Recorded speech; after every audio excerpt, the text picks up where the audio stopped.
അസ്സലാമു അലൈക്കും വറഹ്മത്തുള്ളാഹി. ബിസ്മില്ലാഹി അൽഹംദുലില്ലാഹി റബ്ബിൽ ആലമീൻ വസ്സലാത്തു വസ്സലാമു അലാ നബീന മുഹമ്മദ്. സ്നേഹം നിറഞ്ഞ സഹോദരി സഹോദരന്മാരെ, കഴിഞ്ഞ ഒരു സെഷനിൽ 14 നൂറ്റാണ്ടുകളിലൂടെ മുസ്ലിം സമുദായം കടന്നുപോയ ചരിത്രത്തിൻ്റെ പ്രധാന അധ്യായങ്ങളാണ്, സംഭവവികാസങ്ങളാണ് നമ്മുടെ ശ്രദ്ധയിലേക്ക് കൊണ്ടുവന്നത്. പുതിയ ഒരു കാലത്ത് വലിയ സ്വപ്നങ്ങൾ കണ്ട് പുതിയ സ്വപ്നങ്ങളുടെ ലോകത്തേക്ക് പറന്നുയരാൻ പരിശ്രമിക്കുന്ന ഒരു കാലത്ത്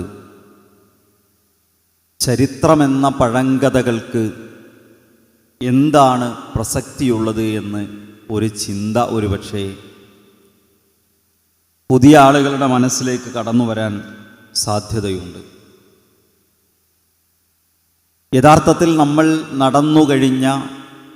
കടന്നു വന്ന വഴികളിലെ നെല്ലും പതിരും കല്ലും കനലുമൊക്കെ വേർതിരിച്ച്, ശരിയും തെറ്റും വേർതിരിച്ചു മനസ്സിലാക്കി അതിനെ ആ നിലക്ക് പഠിക്കുന്നതാണ് ചരിത്ര പഠനം എന്ന് പറയുന്നത്. യഥാർത്ഥത്തിൽ ഒരു ചരിത്ര ചിന്തയിൽ നിൽക്കുമ്പോൾ ചരിത്രമെന്നത് ഒറ്റക്കൊരു ഹിസ്റ്ററി എന്നത് ഒറ്റക്കൊരു വിഷയം മാത്രമല്ല. നമുക്ക് ചുറ്റുമുള്ള ഓരോ കാര്യത്തിനും ഒരു ചരിത്രമുണ്ട്. ശാസ്ത്രത്തിന് ചരിത്രമുണ്ട്, വിദ്യാഭ്യാസത്തിന് ചരിത്രമുണ്ട്, മതത്തിന് ചരിത്രമുണ്ട്, രാഷ്ട്രീയത്തിന് ചരിത്രമുണ്ട്. എല്ലാ കാര്യങ്ങൾക്കും ഒരു ചരിത്രമുണ്ടാകും. നമുക്ക് വിശുദ്ധ ഖുർആൻ എടുത്തു പരിശോധിച്ചാൽ ഖുർആനിൻ്റെ ആയിരക്കണക്കിന് ആയത്തുകൾ, 6200 ചില്ലാനം ആയത്തുകളിലെ ആയിരക്കണക്കിന് ആയത്തുകൾ അള്ളാഹു നീക്കിവെച്ചത് മാനവകുലത്തിൻ്റെ ചരിത്രത്തെ നമ്മുടെ ശ്രദ്ധയിലേക്ക് കൊണ്ടുവരാനാണ്. പ്രപഞ്ചോൽപത്തിയുടെ ചരിത്രം ഖുർആൻ നമുക്ക് പഠിപ്പിച്ചു തരുന്നു. പ്രപഞ്ചമുണ്ടാകുന്നതിനു മുമ്പ് പേനയെ അള്ളാഹു സൃഷ്ടിച്ചു എന്ന് പ്രവാചകൻ നമുക്ക് വിശദീകരിച്ചു തരുന്നു. മനുഷ്യോൽപത്തിയുടെ ചരിത്രം, മനുഷ്യൻ്റെ തുടക്കം എങ്ങനെയെന്ന ചരിത്രം ഖുർആൻ നമ്മളെ പഠിപ്പിക്കുന്നു. പ്രവാചകന്മാരുടെ ചരിത്രത്തിലൂടെ വിശുദ്ധ ഖുർആനിൻ്റെ അധ്യായങ്ങൾ കടന്നു പോകുന്നു, ആയത്തുകൾ കടന്നു പോകുന്നു. ആദം നബിയുടെ ചരിത്രം, നോഹ നബി അലൈഹിസ്സലാത്തു വസ്സലാമയുടെ കഥ, ലൂത്ത് നബിയുടെ, ഇബ്രാഹിം നബിയുടെ, ഇസ്ഹാഖ് നബിയുടെ, സ്വാലിഹ് നബിയുടെ, അനേകം പ്രവാചകന്മാരുടെ പേര് പറഞ്ഞും പറയാതെയും നിരവധി സമൂഹങ്ങളുടെ അവരുടെ ഗോത്രത്തിൻ്റെ പേര് പറഞ്ഞും പറയാതെയും അള്ളാഹു നമുക്ക് വിശദീകരിച്ച് തരികയാണ്. യൂസുഫ് അലൈഹിസ്സലാത്തു വസ്സലാമയുടെ മനോഹരമായ കഥ, അഹ്സനുൽ ഖസസ്, ഏറ്റവും മനോഹരമായ ഒരു കഥ ഞാൻ നിങ്ങൾക്ക് വിവരിച്ചു തരാം എന്ന് പറഞ്ഞുകൊണ്ടാണ് അള്ളാഹു സുബ്ഹാനഹു വതആല ആ ചരിത്രം നമ്മുടെ മുന്നിൽ ദീർഘമായ ഒരധ്യായത്തിലെ 100 ചില്ലാനം വരുന്ന ആയത്തുകൾ ഒരേ പ്രവാചകന്റെ കഥ നമുക്ക് വിശദീകരിച്ചു തരുന്നത്. പ്രവാചകന്മാരുടേത് മാത്രമല്ല, ലോകം കണ്ട ധിക്കാരികളുടെ, അഹങ്കാരികളുടെ, ദൈവനിഷേധത്തിൻ്റെ മനുഷ്യോ രൂപങ്ങളുടെ ചരിത്രം അള്ളാഹു നമുക്ക് പറഞ്ഞു തന്നു. ഫിർഔന്റെ കഥ പഠിപ്പിച്ചു തന്നു. ഹാമാന്റെ, ഖാറൂനിൻ്റെ ചരിത്രം നമുക്ക് മുന്നിൽ വിശദീകരിച്ചു തന്നു. നമ്രൂദ് എന്ന പ്രവാചകന്റെ, അള്ളാഹുവിൻ്റെ പ്രവാചകനെ ക്രൂരമായി മർദ്ദിച്ച തീകുണ്ടത്തിലെറിയാൻ കൽപ്പിച്ച നമ്രൂദ് എന്ന ഭരണാധികാരിയുടെ ചരിത്രം അള്ളാഹു നമുക്ക് വിശദീകരിച്ചു തന്നു. നോക്കൂ, അസ്ഹാബുൽ കഹ്ഫിന്റെ ഗുഹാവാസികളുടെ കഥ അള്ളാഹു നമുക്ക് പറഞ്ഞു തന്നു. ഒരു കർഷക ഗോത്രത്തിൻ്റെ, ഗ്രാമത്തിൻ്റെ സ്വതക്ക നൽകാൻ വിസമ്മതിച്ചതിൻ്റെ പേരിൽ നശിപ്പിച്ച ഒരു കർഷക ഗ്രാമത്തിൻ്റെ ചരിത്രം അള്ളാഹു നമുക്ക് മുന്നിൽ വിശദീകരിച്ചു തന്നു. അതുപോലെ തന്നെ അന്താക്കിയയുടെ ചരിത്രം, അവരിലേക്ക് നിയോഗിക്കപ്പെട്ട പ്രവാചകന്മാരുടെ, ദൈവദൂതന്മാരുടെ ചരിത്രം അള്ളാഹു നമുക്ക് വിശദീകരിച്ചു തരികയാണ്. എന്തിനു വേണ്ടിയാണ് നാം ഈ ചരിത്രത്തിലൂടെ കടന്നു പോകുന്നത്? പ്രവാചകന്റെ വചനങ്ങളിൽ ഖദിർ അലൈഹിസ്സലാമയുടെ ചരിത്രം പഠിപ്പിക്കുമ്പോൾ പ്രവാചകന്റെ വചനങ്ങളിൽ പൂർവീകരായ പല മഹാരഥന്മാരുടെയും ചരിത്രം നമുക്ക് വിശദീകരിച്ചു തരുമ്പോൾ എന്തിനു വേണ്ടി നമ്മൾ ചരിത്രത്തിലൂടെ കടന്നു പോകണം? അത് ചരിത്രത്തിൻ്റെ ഏതെങ്കിലും ഭാഗങ്ങൾ തോണ്ടിയെടുത്ത് ഏതെങ്കിലും ജനവിഭാഗങ്ങളെ അപരവൽക്കരിക്കാനല്ല, ചരിത്രത്തെ വളച്ചൊടിച്ച് ഏതെങ്കിലും പ്രത്യേക ജനപദത്തെ, സമൂഹങ്ങളെ അരുകുവൽക്കരിക്കാനല്ല, മറിച്ച് വിശുദ്ധ ഖുർആൻ അത് നമ്മളെ കൃത്യമായി പഠിപ്പിച്ച സൂറ അൻകബൂത്തിലെ 20-ാമത്തെ ആയത്ത്, ഖുൽ സീറൂ ഫിൽ അർദ് ഫൻദുറൂ കൈഫ ബദഅൽ ഖൽഖ്, നിങ്ങൾ ഭൂമിയിലൂടെ സഞ്ചരിക്കുക, എങ്ങനെയാണ് അള്ളാഹു സൃഷ്ടിപ്പ് ആരംഭിച്ചത് എന്ന് നിങ്ങൾ മനസ്സിലാക്കുക. പ്രപഞ്ചത്തെക്കുറിച്ച് ചിന്തിക്കാൻ, അതിൻ്റെ ഉൽപ്പത്തിയെക്കുറിച്ച് ആലോചിക്കാൻ, സൃഷ്ടികർത്താവായ ഒരു റബ്ബിനെ കണ്ടെത്താൻ. അതോടൊപ്പം സൂറത്തുർ റൂമിലെ 42-ാമത്തെ ആയത്തിൽ അള്ളാഹു വീണ്ടും പറയുന്നു, ഖുൽ സീറൂ ഫിൽ അർദ് ഫൻദുറൂ കൈഫ കാന ആഖിബത്തുൽ ലദീന മിൻ ഖബ്ൽ കാന അക്സറുഹും മുശ്രിക്കീൻ, നിങ്ങൾ ഭൂമിയിലൂടെ സഞ്ചരിക്കുക, മുമ്പ് അള്ളാഹുവിൻ്റെ ശിക്ഷകൾക്ക് വിധേയരായ ആളുകൾക്ക് എങ്ങനെയാണ് ശിക്ഷ ബാധിച്ചത് എന്ന് മനസ്സിലാക്കാൻ. ഒരു സമൂഹത്തെ അറിയാൻ, ആ സമൂഹത്തിനെ ബാധിച്ച ശിക്ഷയെക്കുറിച്ച് മനസ്സിലാക്കാൻ. നിങ്ങൾ നോക്കൂ, എന്തിനാണ് ചരിത്രത്തിലൂടെ കടന്നു പോകുന്നത്? വിശുദ്ധ ഖുർആൻ സൂറത്ത് യൂസുഫിന്റെ 111-ാമത്തെ ആയത്തിലൂടെ അള്ളാഹു വീണ്ടും പറയുന്നു, ലഖദ് കാന ഫീ ഖിസസിഹിം ഇബ്റ, അവരുടെ കഥകളിൽ നിങ്ങൾക്ക് ഗുണപാഠങ്ങളുണ്ട്. ഫിർഔന്റെ നാശത്തെക്കുറിച്ച് വിശദീകരിച്ചതിന് ശേഷം സൂറ നാസിആത്തിലൂടെ അള്ളാഹു നമ്മളെ പഠിപ്പിക്കുന്നു. എന്താണ്? ഇന്ന ഫീ ദാലിക ലഇബ്റതൻ ലിമൻ യഖ്ശാ, അള്ളാഹുവിനെ ഭയപ്പെടുന്നവർക്ക് ഫറോവയെ മുക്കിക്കൊന്നതിൽ വല്ലാത്തൊരു ഗുണപാഠമുണ്ട്. അപ്പോൾ ചരിത്രത്തെ നാം അറിയുന്നത്, ചരിത്രത്തിലൂടെ നമ്മൾ കടന്നു പോകുന്നത് മുൻകാല സമൂഹങ്ങളെ അറിയാനാണ്. വീണുപോയ വാരിക്കുഴികളിൽ ഇനിയും നമ്മൾ വീഴാതിരിക്കാനാണ്. സംഭവിച്ചുപോയ അബദ്ധങ്ങൾ നമുക്ക് വീണ്ടും സംഭവിക്കാതിരിക്കാനാണ്. കഴിഞ്ഞ കാലങ്ങളിലെ മാറ്റങ്ങളെ അവലോകനം ചെയ്യാനാണ്. നശിപ്പിക്കപ്പെട്ട സമൂഹത്തിൻ്റെ പ്രയാസങ്ങൾ എന്താണെന്ന് മനസ്സിലാക്കാനാണ്. സമൂഹത്തിൽ വലിയ പരിഷ്കരണങ്ങൾ നടത്തിയ മഹത്തുക്കൾ, അവരുടെ മാതൃകകളെ ഉൾക്കൊള്ളാനാണ്. ചില ഗുണപാഠങ്ങളെ സ്വീകരിക്കാനാണ്. മാറ്റങ്ങളെ അവലോകനം ചെയ്ത് ഗുണപാഠങ്ങൾ ഉൾക്കൊണ്ട് പുതിയ ചരിത്രം രചിക്കാനാണ്. മുന്നേറ്റങ്ങളിൽ നിന്ന് ആവേശം കൊണ്ട് പുതിയ പരിഷ്കരണങ്ങളുടെ മുന്നിൽ നടക്കാനാണ്. നമ്മൾ എന്തിനാണ് ചരിത്രം പഠിക്കുന്നത്? നാടിനു വേണ്ടി എന്തെങ്കിലും ചെയ്യാൻ നമ്മൾ ആഗ്രഹിക്കുന്നുണ്ടെങ്കിൽ, സമൂഹത്തിൽ എന്തെങ്കിലും മാറ്റങ്ങൾ ഉണ്ടാക്കുന്നതിനെ കുറിച്ച് നമ്മൾ ചിന്തിക്കുന്നുണ്ടെങ്കിൽ, ഒരു പുതിയ മുന്നേറ്റത്തിൻ്റെ നായകന്മാരാകാൻ നമ്മൾ സ്വപ്നം കാണുന്നുണ്ടെങ്കിൽ, നമ്മൾ നമ്മുടെ ചരിത്രം അറിയണം, നമ്മുടെ പൂർവ്വകാലം അറിയണം. കഴിഞ്ഞു പോയ ഗതകാലത്തിലെ സംഭവ വികാസങ്ങളെ നമ്മൾ മനസ്സിലാക്കണം. കഴിഞ്ഞ കാലങ്ങളിലെ മുന്നേറ്റങ്ങളെ പഠിക്കണം. മനുഷ്യകുലത്തിൻ്റെ ഗതിവിഗതകളെക്കുറിച്ച് നമുക്ക് ധാരണയുണ്ടാകണം.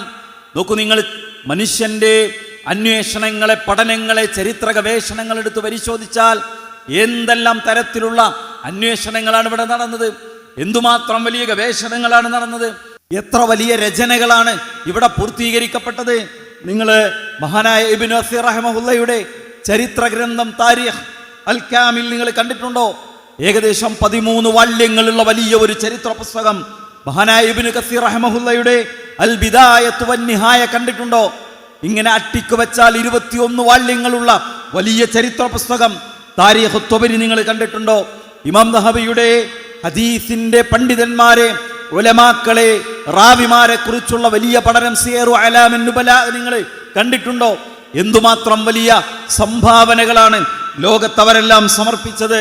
Father of sociology and historiography എന്ന ലോകം വിളിക്കുന്ന മഹാനായ മധ്യകാലത്തിലെ അത്ഭുതം, മധ്യകാലഘട്ടത്തിന്റെ അത്ഭുതം എന്ന് വിശേഷിപ്പിക്കാവുന്ന പിൽക്കാലത്തെ എല്ലാ ചരിത്ര രചനകൾക്കും ഒരു വഴികാട്ടിയായി ലോകത്ത് ഇന്നും വിശദീകരിക്കപ്പെടുന്ന ഇബ്നു ഖൽദൂനിന്റെ കിതാബുൽ ഇബർ, അതിന്റെ മുഖദ്ദിമ, ലോകത്ത് ഒരു ചരിത്ര പുസ്തകത്തിന്റെ ആമുഖം വലിയ ചർച്ചയാകുന്ന, ലോകത്ത് വലിയ ഒരു റഫറൻസായി മാറുന്ന, നൂറ്റാണ്ടുകൾക്ക് ശേഷവും ഒരു മഹാത്ഭുതമെന്ന് ആളുകൾ വിശേഷിപ്പിക്കുന്ന ഒരു വലിയ പുസ്തകം ലോകത്ത് രചിക്കപ്പെട്ടു.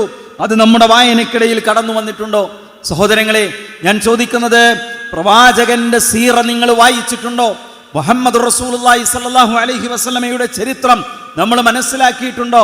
ത്യാഗങ്ങളുടെ കഥ പറയുന്ന, സഹനങ്ങളുടെ കഥ പറയുന്ന, ഹിജ്റയുടെ പാഠങ്ങൾ നമുക്ക് പകർന്നു നൽകുന്ന, പീഡനത്തിന്റെ പ്രയാസങ്ങളുടെ വിശ്വാസ സ്വാതന്ത്ര്യത്തിനു വേണ്ടി അങ്ങേയറ്റം ജീവൻ ബലി കഴിപ്പിച്ച സ്വഹാബ കിറാമിന്റെ ചരിത്രം നമ്മൾ വായിച്ചിട്ടുണ്ടോ? നമ്മുടെ വായനക്കിടയിൽ അബൂബക്കർ സിദ്ദീഖ് റളിയല്ലാഹു അൻഹു കടന്നു വന്നിട്ടുണ്ടോ? ഉമർ ഇബ്നുൽ ഖത്താബ് റളിയല്ലാഹു അൻഹു കടന്നു വന്നിട്ടുണ്ടോ? മഹാരഥന്മാരായ ഇമാമുമാർ കടന്നു വന്നിട്ടുണ്ടോ? നോക്കൂ, സ്വഹാബത്തിന്റെ ചരിത്രം നമ്മൾ വായിക്കേണ്ടതാണ്. ലോകത്ത് കടന്നുപോയ ഇവിടെ കുരിശ് യുദ്ധങ്ങളെ കുറിച്ച് പറഞ്ഞു.